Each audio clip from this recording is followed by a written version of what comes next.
Shalom, Jemaat GKY Medan, puji Tuhan, kita bisa berbakti kembali di hari Minggu ini. Walau mungkin kita tidak bisa berada di gedung gereja bersama-sama, tetapi dimanapun kita berada, kita mau bersehati dengan Jemaat GKY Medan yang lainnya. Dan kita mau mendengarkan firman Tuhan pada saat ini. Tema yang kita bahas saat ini adalah dikasihi dan mengasihi. Mari kita berdoa terlebih dahulu. Bapa di surga, terima kasih untuk kesempatan kami boleh berbakti di hari Minggu ini. Izinkan kami pada saat ini membuka hati kami untuk dibentuk oleh firman Tuhan. Tuhan, Roh Kudus yang bekerja. Di dalam nama Yesus Kristus kami berdoa. Amin. Saudara-saudara, Yohanes 3 ayat yang ke-16. Karena begitu besar kasih Allah akan dunia ini, sehingga ia telah mengaruniakan anaknya yang tunggal, supaya setiap orang yang percaya kepadanya tidak binasa, melainkan beroleh hidup yang kekal. Ini ayat, saya yakin dan percaya mungkin banyak yang sudah hafal. Tetapi pertanyaan saya pada saat ini, seberapa besar sih kasih Allah itu, saudara-saudara? Seberapa besar kasih Allah itu? Terlalu besar, sehingga Allah itu mengorbankan anaknya yang tunggal. Saudara-saudara, seorang janda masih punya 2 anak kecil, bahkan umurnya baru 5 dan 7 tahun. Anak ini, saudara-saudara, sangat-sangat dipengaruhi oleh film-film tentang bapak tiri yang begitu kejam. Bukan ibu tiri saja, tapi bapak tiri pun banyak yang kejam, saudara-saudara. Sehingga si janda ini sebenarnya sangat baik.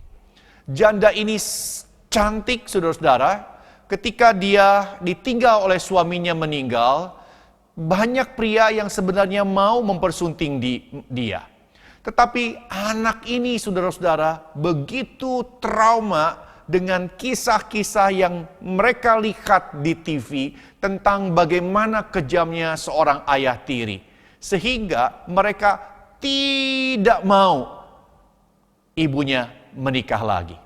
Saudara-saudara, si janda ini sebenarnya perlu seorang pendamping. Tetapi demi anaknya, dia rela untuk tidak menikah lagi. Saudara-saudara, ketika anaknya sudah mulai remaja, saudara-saudara, sudah mulai bisa berpikir secara jernih, anaknya ini mulai sudah mengizinkan ibunya untuk menikah lagi. Tapi pada saat itu, saudara-saudara, si ibu ini sudah terbiasa hidup sendiri dan akhirnya memutuskan untuk tidak menikah. Poin saya adalah, demi anak, saudara-saudara, seorang ibu bisa berkorban apa saja. Saudara-saudara, ada sebuah keluarga yang sedang berlibur. Mereka memesan sebuah villa di tepi sebuah danau yang jauh dari mana-mana. Mereka ingin menikmati kebersamaan keluarga di tengah-tengah hiruk-pikuk kota yang begitu ramai, mengasingkan diri ke sebuah tempat yang sunyi dan sepi, saudara-saudara. Nah, ketika keluarga ini, saudara-saudara, berada di villa, mereka melihat, saudara-saudara, ada sebuah perahu yang tertambat di pinggir danau dekat villa. Dan mereka akhirnya memutuskan untuk mendayung perahu itu ke tengah-tengah danau, menikmati keindahan danau dari atas perahu itu. Saudara-saudara, apa yang terjadi? Ternyata perahu itu tidak dalam kondisi yang prima, yang baik 100%. Ada bagian-bagian perahu yang sudah lapuk, saudara-saudara. Sehingga ketika berada di tengah-tengah danau, saudara-saudara, baru ada air yang terlihat merembes ke dalam perahu. Dan lama-lama air ini makin lama makin banyak. Dan pada suatu saat, saudara-saudara, ada bagian dalam perahu itu yang retak. Dan air dengan cepat masuk dalam perahu dan akhirnya perahu tenggelam, saudara-saudara. Saudara, di tengah-tengah danau perahu tenggelam. Apa yang terjadi, saudara-saudara? siapa yang akan diselamatkan oleh sang ayah yang satu-satunya dalam keluarga itu yang bisa berenang, saudara-saudara. Istrinya tidak bisa berenang, anaknya tidak bisa berenang, saudara-saudara. Saudara-saudara, tidak mungkin si ayah ini memeluk istrinya satu, lalu memeluk anaknya dengan satu tangan, sehingga dia pasti akan tenggelam bersama-sama, saudara-saudara. Dia harus memegang satu orang anggota keluarganya dan berusaha untuk berenang ke tepian, saudara-saudara. Pertanyaannya, siapa yang akan diselamatkan oleh sang ayah? Si istri atau anaknya, saudara-saudara? Tidak bisa dua-duanya. Kalau dua-duanya, maka mereka bertiga akan mati tenggelam. Harus pilih salah satu, istri atau anaknya, saudara-saudara. Ini bukan hal yang mudah. Tapi saya yakin dan percaya, dikala pada saat itu si suami memilih untuk menolong istrinya, pasti 100% istrinya pun akan melarang dan akan meminta suaminya untuk menyelamatkan sang anak. Saudara-saudara, yang saya ingin katakan, kasih orang tua itu sedemikian luar biasa, sehingga apapun rela dikorbankan demi anak. Si janda tadi tidak menikah demi anak-anaknya. Keluarga ini, saudara-saudara, si suami sampai hati kehilangan istri, membiarkan istri mati tenggelam demi menolong anaknya. Si istri sendiri, saudara-saudara, rela kehilangan nyawanya demi anaknya itu masih bisa hidup, saudara-saudara. Kasih orang tua terhadap anak sungguh amat luar biasa. Saudara-saudara, Allah Bapa dan Allah Anak itu bukan hubungan biologis, tetapi kenapa disebut Allah Bapa, disebut Allah Anak? Karena ingin mencerminkan betapa hubungan mereka begitu intim, saling mengasihi satu dengan yang lain, saudara-saudara. Tetapi yang saya ingin katakan, betapa besarnya kasih Allah akan dunia ini, sehingga anaknya yang begitu intim dengan Allah, anak tunggalnya satu-satunya dikorbankan demi keselamatan manusia, saudara-saudara. Saudara-saudara, ada sebuah kisah tentang penjaga jembatan kereta api. Pada waktu itu ada jembatan kereta api di atas sebuah sungai yang besar. Sehingga kalau ada kapal besar yang mau lewat di bawah jembatan, jembatan itu harus dinaikkan. Dan kita akan saksikan kisah ini melalui video yang akan saudara saksikan sebentar.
bukti kasih-Mu.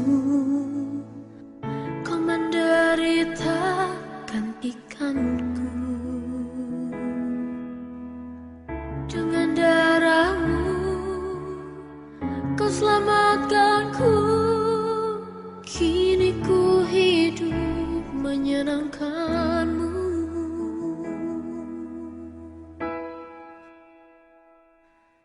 Terlalu besar kasih-Mu Bapa, pengorbanan yang Kau berikan bagiku. Terlalu mahal darah-Mu Yesus, tercurah untuk menebus hidupku.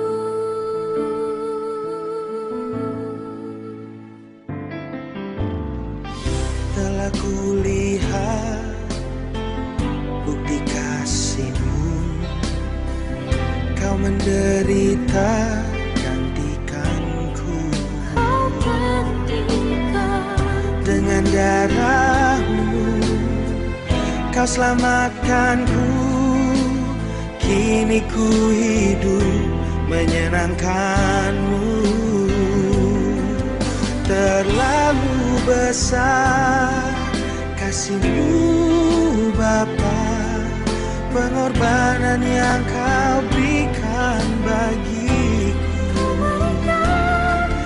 Terlalu mahal darah-Mu Yesus, tercurah untuk menebus hidupku.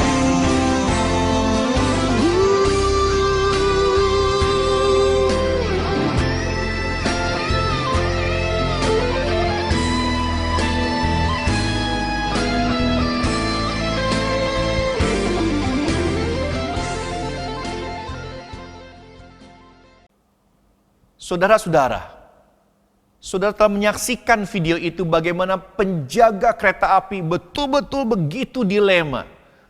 Keselamatan anaknya atau keselamatan seluruh penumpang di dalam kereta itu. Tetapi akhirnya penjaga kereta api itu memutuskan. Dia mengorbankan anaknya sendiri demi keselamatan begitu banyak penumpang di kereta api itu. Saudara, Yesus mengatakan, tidak ada kasih yang lebih besar daripada kasih seorang yang memberikan nyawanya untuk sahabat-sahabatnya. Yaitu Yesus sendiri menganggap kita sebagai sahabat-sahabatnya. Dan kasih Yesus buat kita sedemikian luar biasa sampai dia menyerahkan nyawanya buat kita, saudara-saudara. Saudara, memberikan nyawanya. Yesus datang ke dalam dunia untuk mati, saudara-saudara. Saudara, saya jadi ingat pasukan kamikaze. Itu pasukan Jepang berani mati. Tapi, saudara-saudara, walaupun disebut pasukan kamikaze, pasukan berani mati, tapi semua di antara pasukan ini pergi berperang dengan tujuan apa? Memenangkan peperangan dan kembali dengan selamat. Tapi kalau keadaan itu betul-betul terdesak, misalnya saudara-saudara, pesawat terbang, seorang pilot menjalankan pesawat terbang, dan pesawatnya itu saudara-saudara tertembak, maka pesawat itu akan dijatuhkan menghantam musuh, saudara-saudara. Poin saya, pasukan kamikaze pun sebenarnya pergi berperang untuk menang. Kalau dalam keadaan kepepet, baru mereka berani mati. Ketika mereka mati, juga harus membawa korban-korban dari musuhnya, saudara-saudara. Tapi Yesus datang ke dunia, jelas-jelas untuk mati tujuannya. Demi keselamatan manusia. Pergi perang untuk menang. Yesus datang ke dunia untuk mati, saudara-saudara. Saudara-saudara, Natal itu selalu akan diakhiri dengan kisah Jumat Agung. Tidak bisa ada kisah Natal tanpa kisah Jumat Agung. Demikian juga tidak mungkin ada kisah Jumat Agung jika tidak ada kisah kelahiran Yesus sebagai manusia. Saudara-saudara, Natal itu akan terus berlanjut sampai kisah Jumat Agung.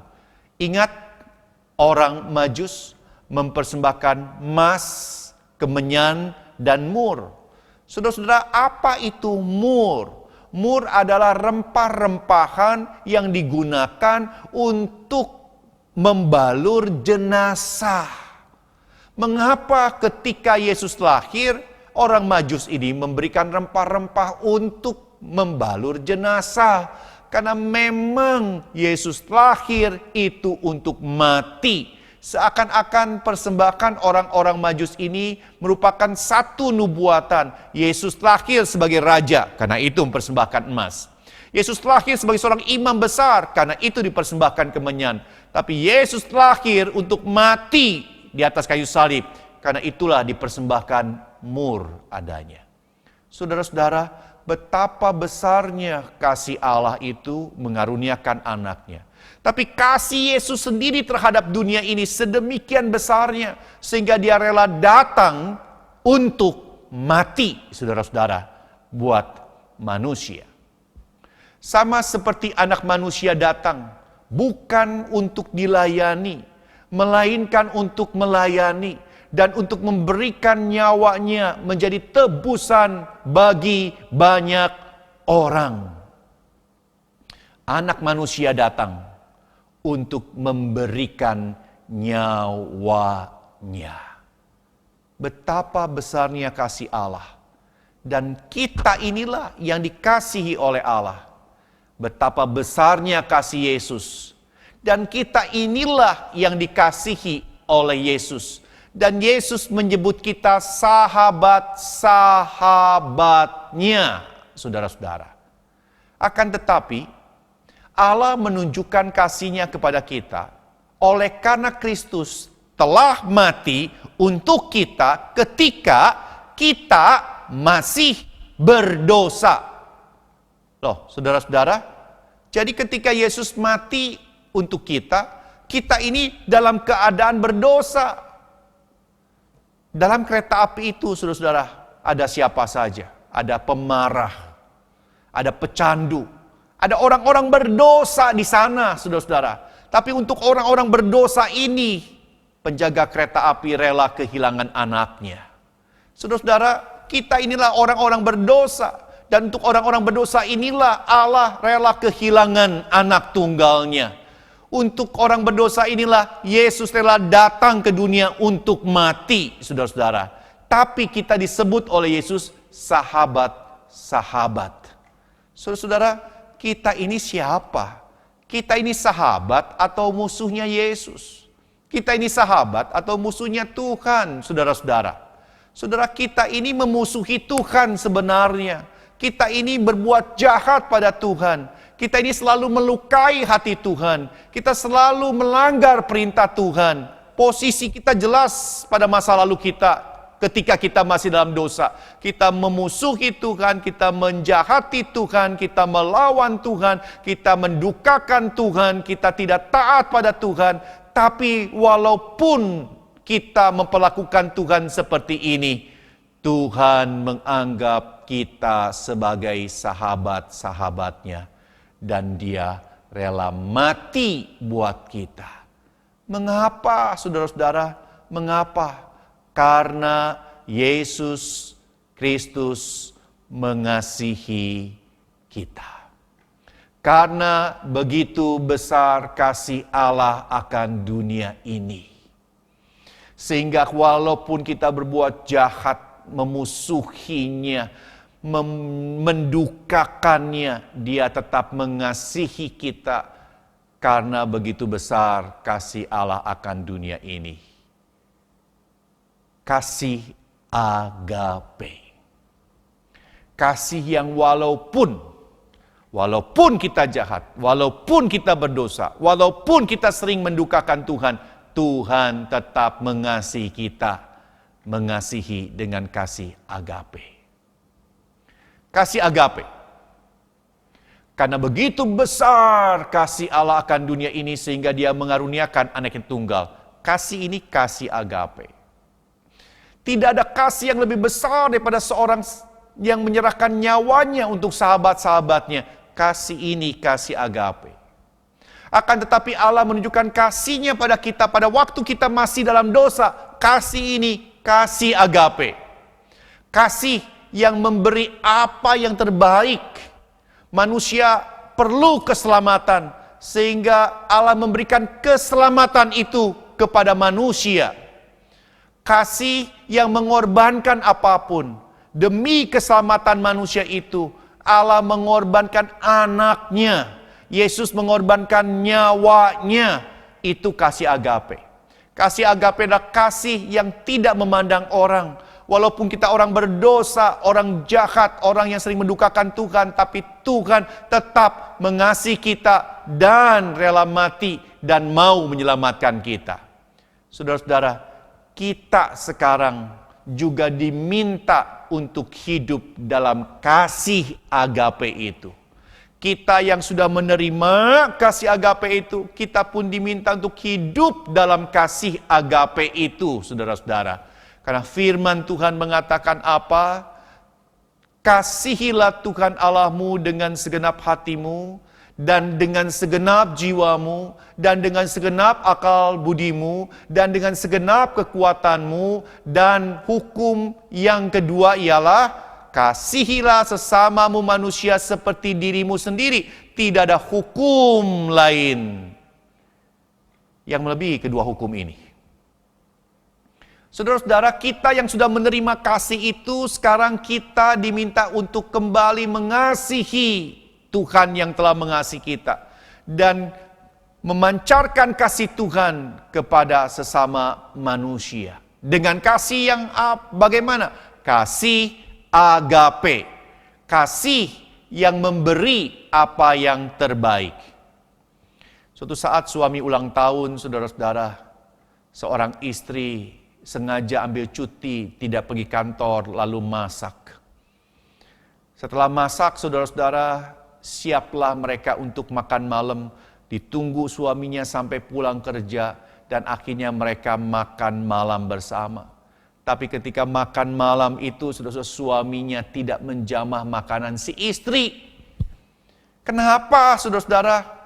Kenapa suaminya tidak menghargai si istri? Ya, kalau si istrinya tidak bisa masak, masakannya tidak enak, ya tetaplah dihargai, cicipilah atau makanlah sedikit. Ini tidak dimakan sama sekali, saudara-saudara. Saudara-saudara, ternyata diselidiki. Masalahnya apa? Si istri itu masakan seafood. Dan si suami itu peka terhadap makanan seafood. Kalau makan, itu bisa sampai gatal badannya, saudara-saudara. Tapi kenapa si istri itu masak makanan seafood, saudara-saudara? Apakah si istri tidak tahu suaminya itu sangat peka terhadap makanan ini? Tahu, saudara-saudara. Tapi masalahnya si istri lagi mau makan seafood. Maka itulah dia masak seafood. So, inikah kasih? Bukan. Kasih itu bukan mementingkan apa yang kita inginkan.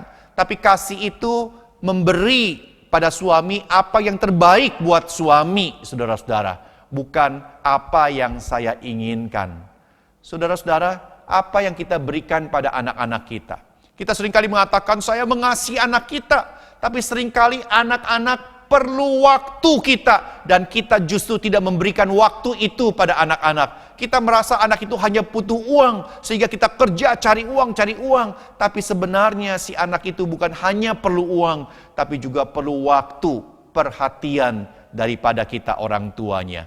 Kita dituntut untuk hidup mengasihi dengan kasih agape, kasih yang memberikan yang terbaik buat pasangan kita, memberikan yang terbaik buat anak kita, memberikan yang terbaik kepada Tuhan, memberikan yang terbaik buat sesama kita manusia.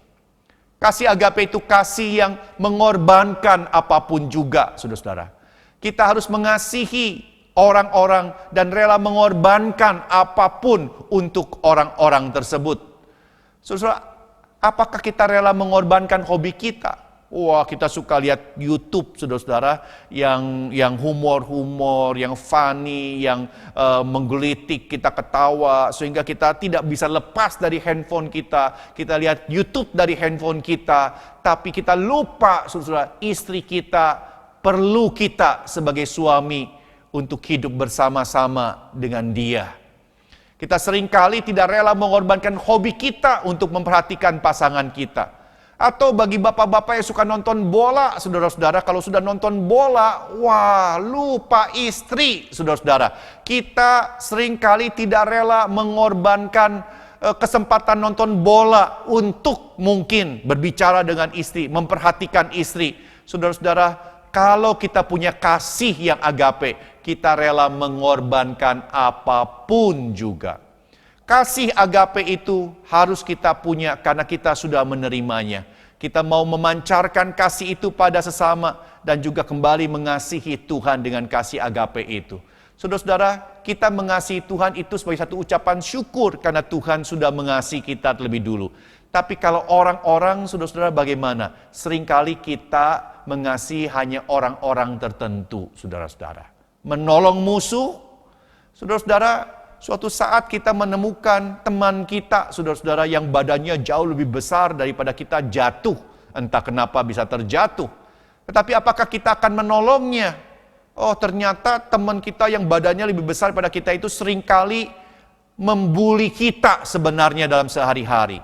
Nah, ketika teman kita yang suka membuli kita, yang suka menjahili kita, yang jahat pada kita, pada suatu saat perlu pertolongan kita, apakah kita akan menolongnya, saudara-saudara? Suatu saat, saudara, tetangga kita kena COVID. Lalu apa yang kita akan lakukan? Wah, lihat dulu tetangganya itu, apakah tetangganya itu tetangga baik atau tidak? Wah, tetangga itu sih rese, seringkali buat masalah, seringkali buang sampah sembarangan, bukan hanya mengotori halaman depan rumahnya, tapi juga baunya sampai ke rumah kita. Ketika kita ngomong baik-baik, dia malah marah, saudara-saudara. Tetangga yang seperti ini kena COVID, apa yang kita lakukan? Apakah kita tahu dia COVID harus isolasi mandiri, tidak bisa keluar? Lalu ketika kita masak capcay, wah, kita ingat tetangga kita ingin memberikan capcay itu supaya dia juga bisa nikmati, saudara-saudara. Atau kita tahu dia bisa pesen mungkin dari Gojek, saudara-saudara. Tapi buah-buahan susah dia dapatkan. Kita apakah bisa memberikan buah-buahan itu pada tetangga kita? Wah, iya Pak, kalau tetangganya baik sih pasti saya akan masakkan, saya akan belikan buah. Tapi ini tetangganya rese Pak. Malahan saya pengen ngomong sama dia, kamu COVID tidak boleh tinggal di sini. Nanti nular sama tetangga-tetangga yang lain. Kamu mesti pergi jauh-jauh dari tempat ini. Saudara-saudara, itulah kita, saudara-saudara, yang tidak bisa mempraktekkan kasih agape dalam kehidupan kita. Kita sudah menerima kasih agape itu dari Tuhan. Tuhan sudah memberikan keselamatan bagi kita, karena itulah yang paling kita butuhkan dan yang terbaik buat kita. Tuhan mengorbankan anaknya, nyawa anaknya di atas kayu salib demi memberi keselamatan pada kita.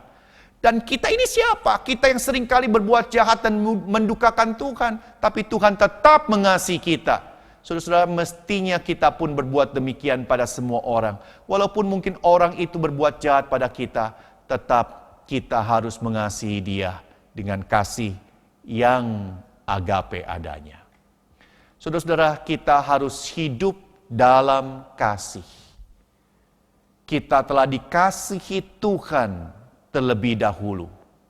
Karena itulah kita pun harus juga hidup mengasihi Tuhan dan sesama kita manusia. Mari kita berdoa. Bapa, terima kasih. Engkau begitu mengasihi kami walaupun kami jahat, berdosa, seringkali menyakiti hati Tuhan. Engkau mengasihi kami dan rela mati buat kami demi memberikan keselamatan pada kami. Tuhan, terima kasih. Pada saat ini kan kami mau punya komitmen Tuhan untuk hidup dalam kasih juga. Mengasihi Tuhan yang sudah lebih dulu mengasihi kami. Dan juga mengasihi sesama kami ya Tuhan. Siapapun mereka. Walaupun mungkin mereka ya Tuhan, orang yang berlaku tidak baik buat kami. Tapi tetap kami mengasihi mereka dengan kasih agape adanya. Terima kasih Tuhan. Dalam nama Yesus Kristus kami berdoa. Amin.